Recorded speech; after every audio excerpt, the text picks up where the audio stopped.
a national divorce. That is a direct quote. She tweeted this week that we need to separate by red states and blue states and shrink the federal government. Everyone I talk to says this, from the sick and disgusting woke culture issues shoved down our throats to the Democrats' traitorous America Last policies. We are done. She tweeted about it once, and then she tweeted about it again and again, and she just kept tweeting about it. And if all of that wasn't enough, Green felt the need to elaborate further on all of this. A national divorce is not a civil war. It's actually separating by red states and blue states, and making state rights and state power a lot stronger than it is right now. It would be shrinking the federal government. I think it's something that we should work towards because, you know, it's kind of the vision that our founding fathers had for America. And I think it's a great one. It worked in the beginning. We just got it completely out of control. It's crazy that I have to say this, but the Civil War was fought to prevent the red states and the blue states from splitting up. CNN originally spoke to about 24 House Republican members of the so-called MAGA wing of the party. They said they're not ready yet to endorse the former president's candidacy. That is despite intense lobbying by his allies. A top concern, they say, is his electability. One House Republican who is still firmly in his camp is Congresswoman Marjorie Taylor Greene. On Tuesday, during a meeting of the Republicans' Election Integrity Caucus, she was back to pushing false, baseless claims that the election was stolen. This time in the face, literally, of one of the top election officials in her state, Georgia, Gabriel Sterling, who has bravely resisted immense pressure to overturn the election there. Here's how that went down. Gabe, I do not consider you an expert on this issue. As a matter of fact, I consider you a major problem. For you to say there were no dead voters in Georgia, there was thousands of dead voters in Georgia. And then the other thing is, you have constantly shilled for this election, and I'm going to tell you, there was blatant, outright fraud in the 2020 election, complete and total fraud, and you know it.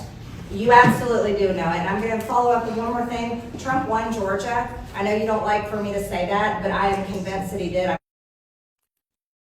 She's convinced. For the record, the former president lost Georgia by 11,779 votes in a state run by Republicans. Congresswoman Marjorie Taylor Greene is being accused of veiled racism after a shouting match with Democrat Jamal Bowman. The argument was over the potential expulsion of indicted Republican Congressman George Santos.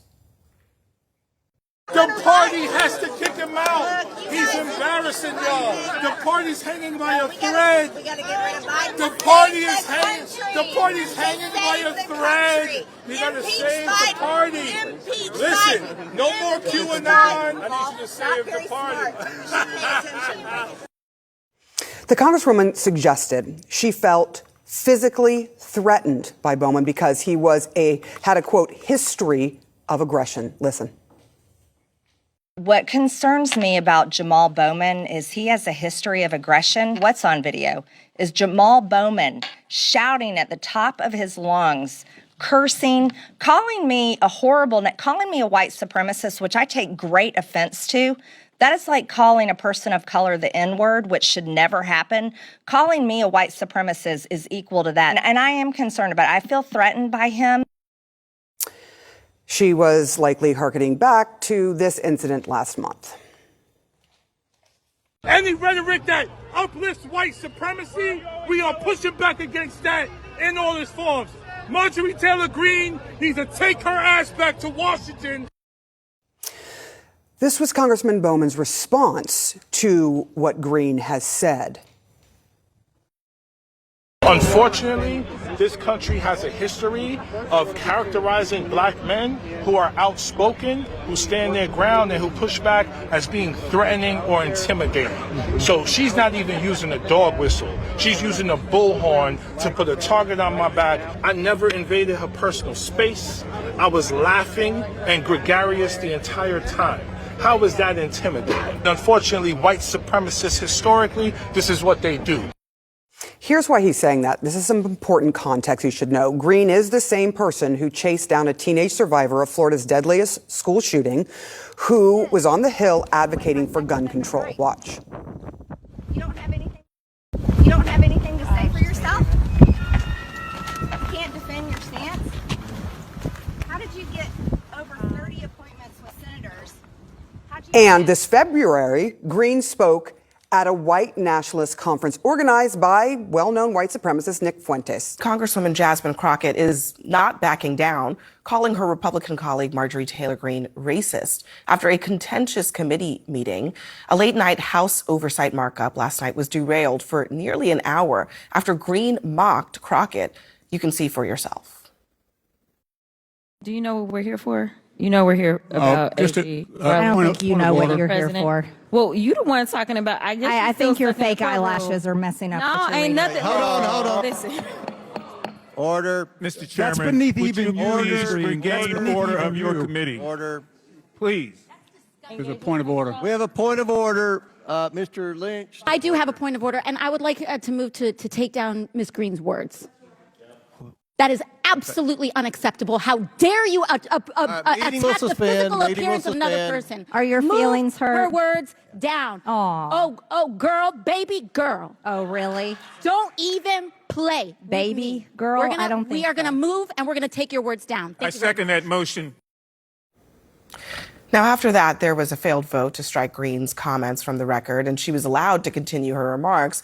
And that's when Crockett stepped back into the fray. I'm just curious, just to better understand your ruling. If someone on this committee then starts talking about somebody's bleach blonde, bad built butch body, that would not be engaging in personalities, correct? A what now? Chairman, I make a motion to strike those words. So you don't want to talk about to do it.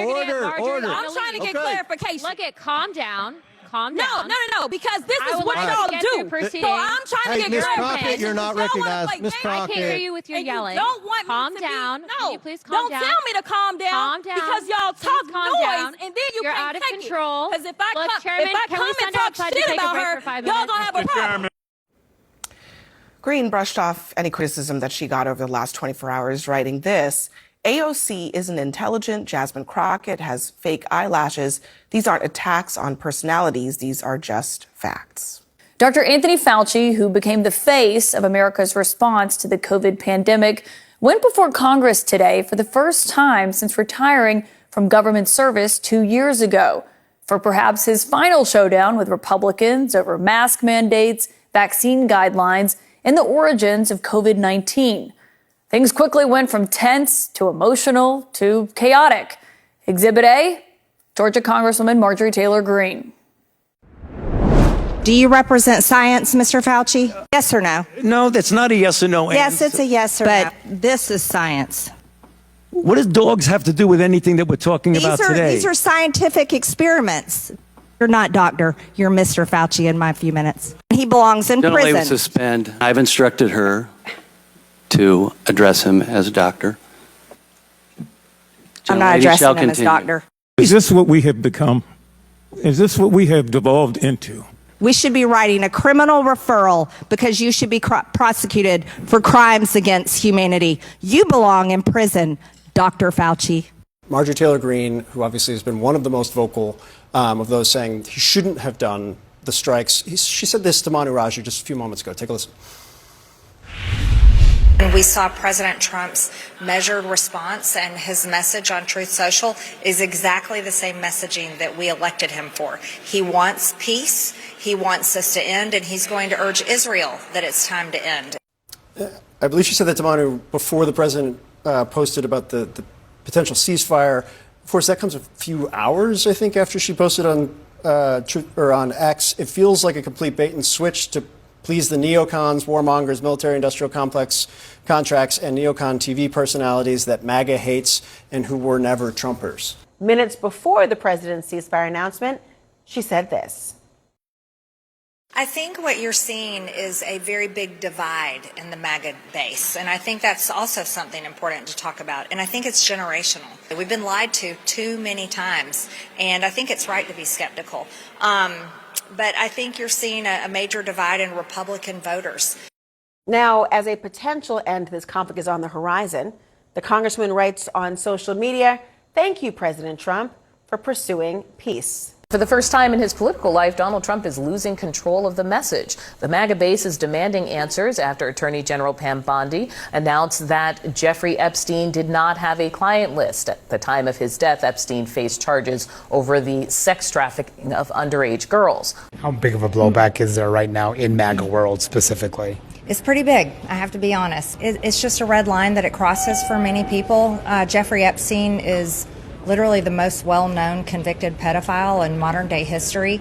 This is something that's been talked about by many people serving in the administration, myself, and many others on the right and the left, of there needing to be transparency of the rich and powerful elites that were in his circle while he was just one of the worst serial abusers of young women. It has been a very serious situation for the administration, and many people are speaking out online. You've seen it. You saw it at Turning Point Student Action Summit this weekend.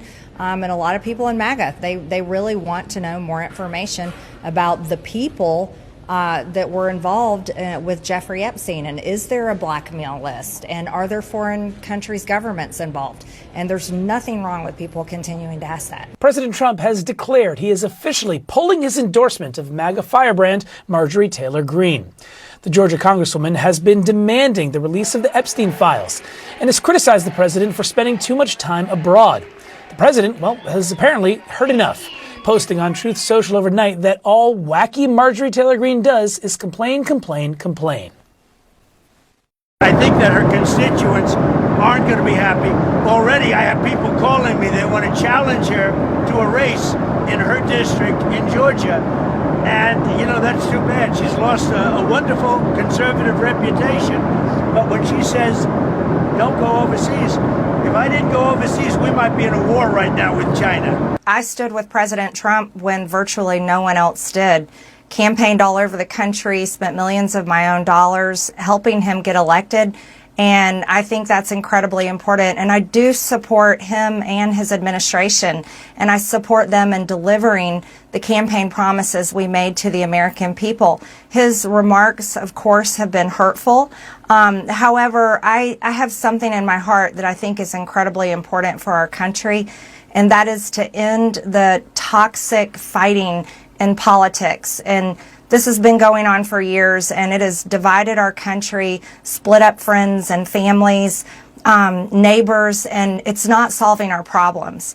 The most hurtful thing he said, which is absolutely untrue, is he called me a traitor, and that is so extremely wrong. And those are the types of words used that can radicalize people against me and put my life in danger. What do you think happened? What do you think is the reason for this? Unfortunately, it has all come down to the Epstein files, and that is shocking. And, I stand with these women. I stand with rape victims. I stand with children who are in terrible sex abuse situations, and I stand with survivors of trafficking and those that are trapped in sex trafficking.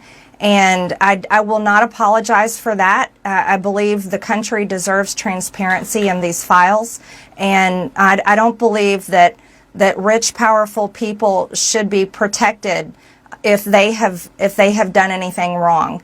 And so I'm standing with the women, and I will continue to do my small part to get the files released. You said on X yesterday, quote, "It's astonishing really how hard he's fighting to stop the Epstein files from coming out, and that it really makes you wonder what is in those files."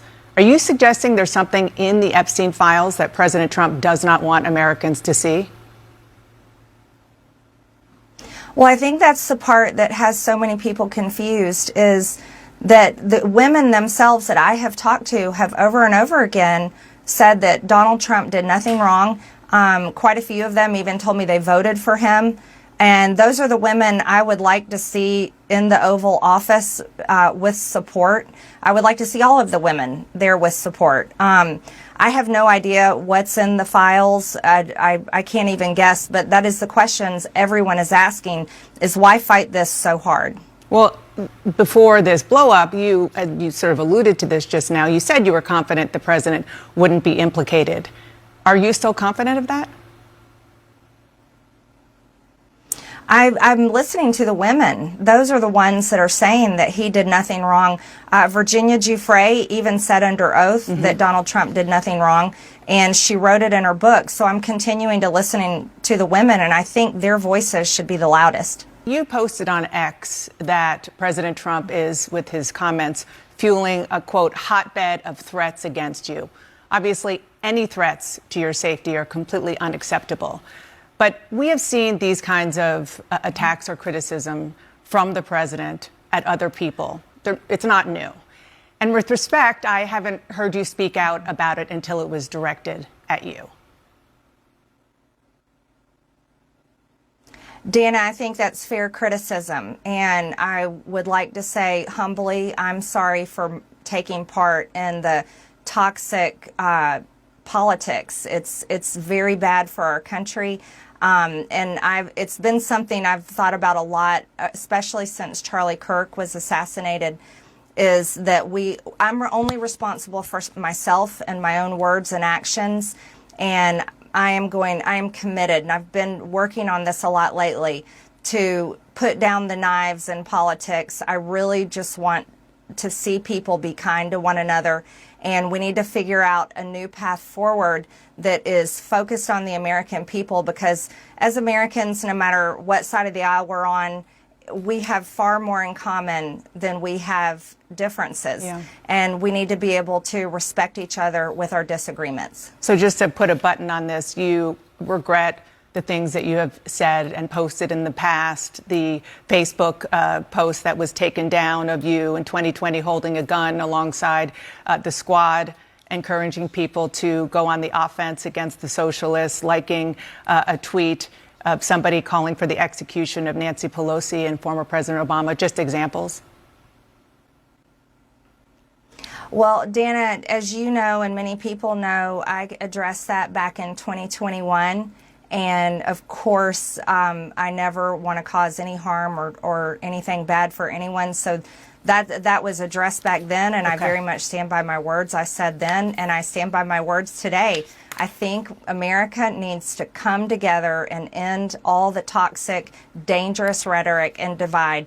And I'm leading the way with my own example, and I hope that President Trump can do the same. Some breaking political news tonight, and it is big breaking political news. Just moments ago, the Republican Congresswoman Marjorie Taylor Greene posted on her X account the announcement she's resigning. President Trump posted yesterday that you are, quote, and I'm quoting him now, not America first or MAGA, and your, quote, new views are those of a very dumb person. That's the President of the United States speaking about you. What's your response to these latest attacks? Well, actually, Wolf, I feel very sorry for President Trump. I genuinely do. It has to be a hard place for someone that is constantly so hateful and puts so much vitriol, name-calling, and really tells lies about people in order to try to get his way or win some kind of fight. And I think that's exactly what's wrong in America today. That's what's wrong in this toxic political environment that has ripped our country apart. And I personally think that that's poor leadership from a president. It's a very bad demeanor, and Americans are very tired of it. You were a longtime loyal supporter of President Trump, but you broke with him in part because you felt he was too focused on foreign affairs rather than the America First promises he made on the campaign trail. As we enter day 17 of the Iran war, do you believe the president's voters can trust him? Well, just to be clear, the president broke with me over the Epstein files. So that always has to be said. He called me a traitor because I stood with women who were raped when they were 14 and 16. But I do completely disagree where the president has led the country.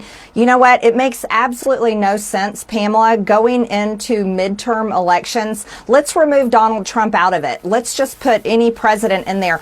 Why would an American president lead his political party into the midterms waging a full-scale major war completely unprovoked on Iran on behalf of Israel? And that's the way most Americans see it. They see this is for Israel, not for America. Why would an American president do that, which is forcing gas prices to hike right here going into spring break where families are going to be driving out of town, going into summer, declaring and waging a major full-scale war that seems to have no end in sight? This is absolutely absurd, and it's 100% a betrayal to what MAGA was supposed to be when we voted in 2024, and it's turned into some perverted, deranged version of MAGA now that nobody wants. How insulting is it to Americans that the GOP can't even fund Homeland Security right now, our own government that protects our own homeland,